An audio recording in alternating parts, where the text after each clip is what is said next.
Kabar bahagia Gracia Indri melahirkan anak pertamanya di Belanda. Gracia Indri yang telah menikah dengan Jeffrey di Belanda pada 20 November 2021 membagikan momen bahagia mereka. Melalui unggahan di akun Instagramnya, Gracia Indri membagikan potret setelah melahirkan sang buah hati pada Selasa 22 November 2022. Di foto tersebut tampak Gracia Indri memeluk sang buah hati yang baru saja dilahirkan. Terlihat juga suami Gracia Indri, Jeffrey, yang juga menggendong bayi mereka yang diberi nama Nova Lynn Slipan. Dalam kutipan postingannya, Gracia mengatakan, "Welcome to our world, baby, Nova Lynn Slipan."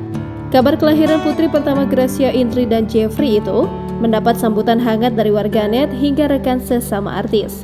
Seperti diketahui, di era 2000-an, Gracia Indri dikenal sebagai bintang sinetron antagonis.